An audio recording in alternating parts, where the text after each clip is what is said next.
Agora, com atenção e reverência, vamos ouvir a exposição da palavra de Deus na voz do nosso pastor presidente, pastor Natanael Rinaldi Filho. O livro do profeta Isaías, no seu capítulo 6, verso 8, tem a seguinte interrogação, a grande pergunta de Deus. Depois disto, ouvi a voz do Senhor que dizia: a quem enviarei? E quem há de ir por nós? Essa é uma pergunta que Deus fez para Isaías no momento em que o povo não soube cultivar a Deus. E dessa maneira o povo se afastou de Deus. O povo estava longe de Deus. E Isaías tem essa experiência de uma teofania, uma manifestação visível da parte de Deus.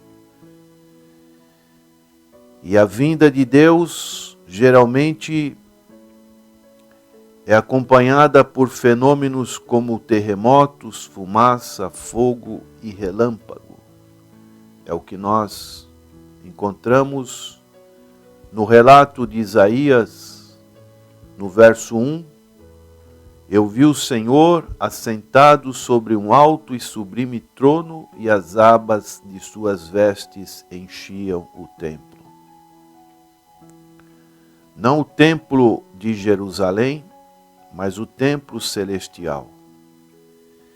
E a presença de serafins estavam por cima dele, cada um tinha 6 asas, com 2 cobria o rosto, e com 2 cobria os seus pés, e com 2 voavam. E dessa maneira, essa representação dessas criaturas angelicais, os serafins cobriam o rosto, porque não tem glória que se compara com a glória de Deus, e eles não podiam olhar diretamente para Deus. E assim, eles clamavam uns para com os outros: Santo, Santo, Santo é o Senhor dos exércitos. Toda a terra está cheia da sua glória. Uma tríplice repetição é a forma mais forte de superlativo. Coisa alguma é tão santa como Deus. E de repente, quando viu esta visão, Isaías tomou a iniciativa de dizer: ai de mim. Isaías ficou espantado diante da glória de Deus. A semelhança do apóstolo Pedro, que também teve uma experiência bem idêntica a essa de Isaías, quando nós podemos ver essa experiência no Evangelho segundo narrativa de Lucas, no seu capítulo 5, no seu verso 8, diz: vendo isto, Simão Pedro prostou-se aos pés de Jesus, dizendo: Senhor, retira-te de mim, porque sou pecador. Pedro sentiu a presença do Cristo. Pedro tomou consciência de sua pecaminosidade. E é isso que nós também precisamos tomar essa consciência quando estamos diante do Senhor Jesus Cristo, diante da sua palavra. Nós podemos ver a nossa falência, a nossa ruína, o nosso fracasso, nosso insucesso na nossa vida espiritual e precisamos do Senhor Jesus Cristo para que Ele possa nos resgatar e dessa maneira termos a necessária comunhão com Deus. Ai de mim, foi a expressão de Isaías, o grande profeta. No início do seu ministério profético, este homem que seria extremamente utilizado por Deus, ele teve essa experiência tão rica, tão maravilhosa, que nos mostra também como nós devemos agir diante de Deus, da sua palavra, da proclamação do seu evangelho, e assim termos os nossos pecados perdoados diante do Senhor.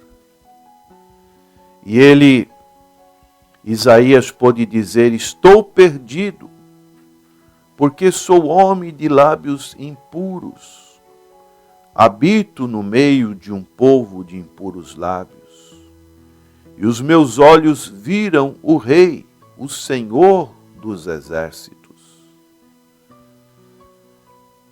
E aí Deus tomou a iniciativa.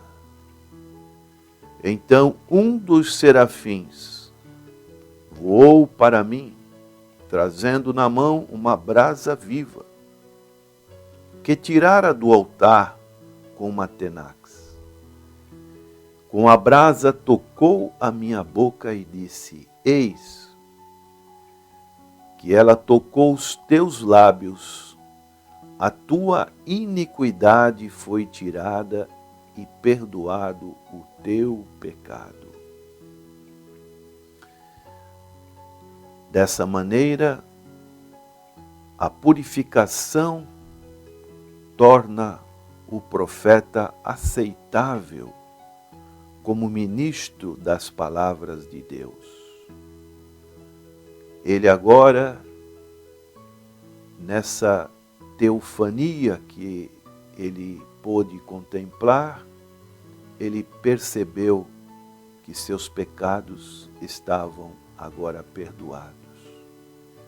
E é isso que Deus quer fazer também na sua vida, prezado ouvinte. Temos que reconhecer, quando nos aproximamos de Deus, perceber a sua santidade, sua majestade.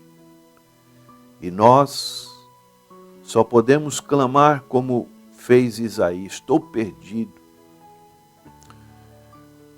De mim não existe nada que possa Deus me aceitar.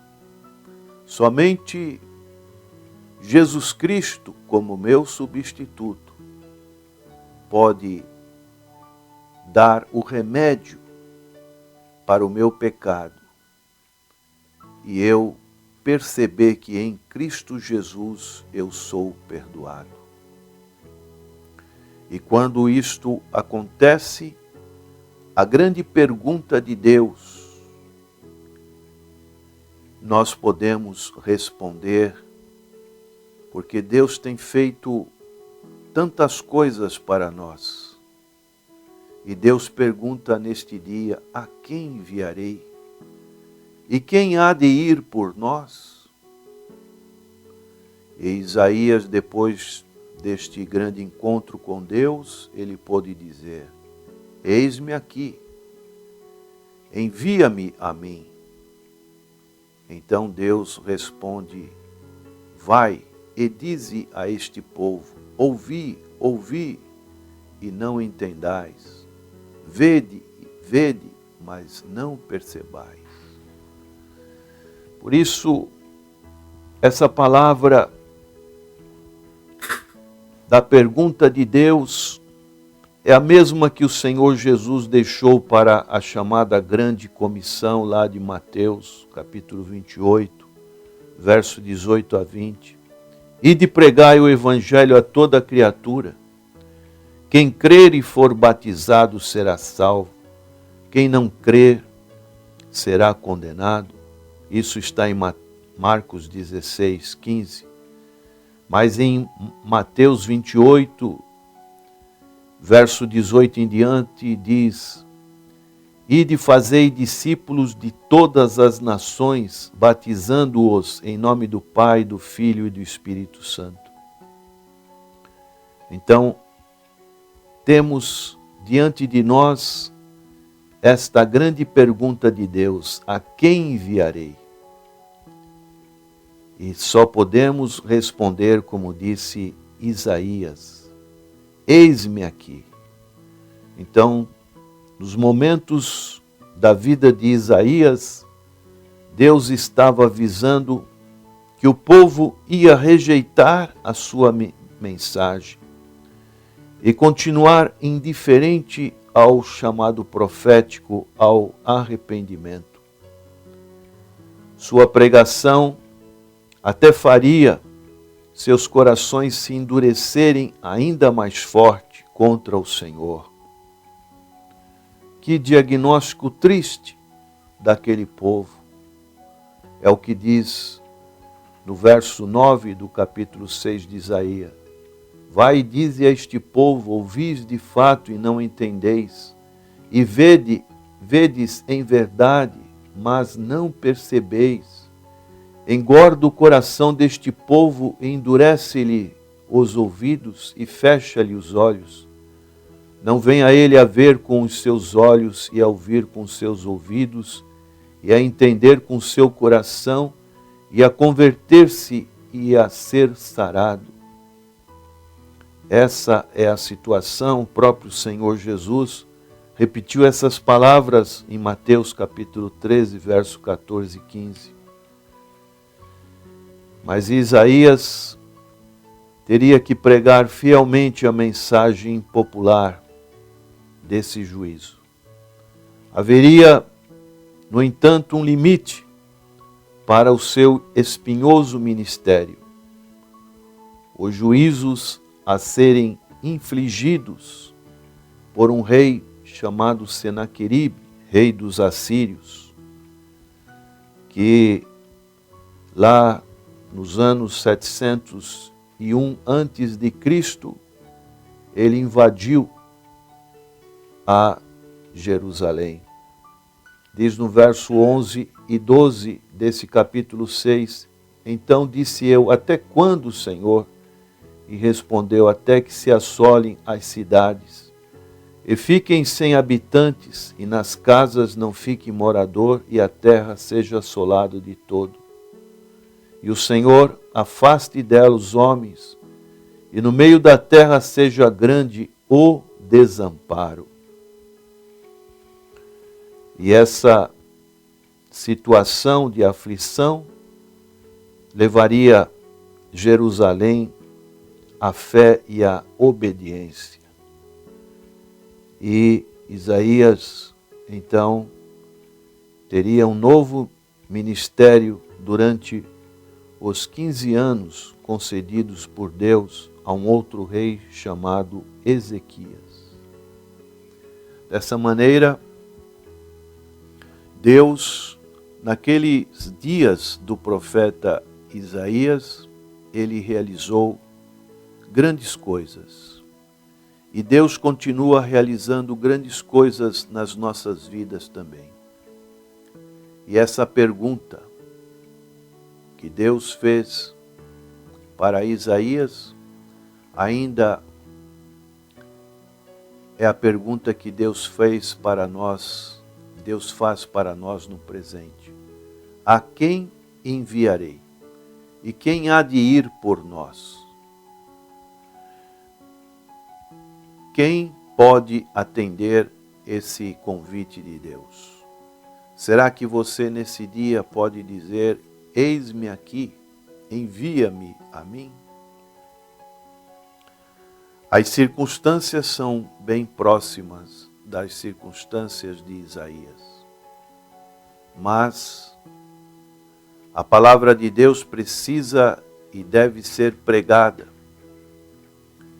E o Espírito Santo de Deus é que vai convencer do erro, do pecado, da justiça e do juízo vindouro.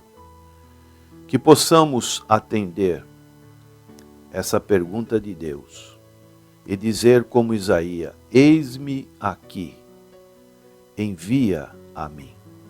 Senhor, que a tua graça continue cada vez mais eficiente nos corações dos nossos ouvintes. Que esta pergunta que o Senhor faz possa muitas pessoas darem a resposta afirmativa, como fez Isaías. Que o Senhor possa purificar a vida e assim essas pessoas terem as palavras de vida eterna em seus corações. É a nossa oração em nome de Jesus. Amém.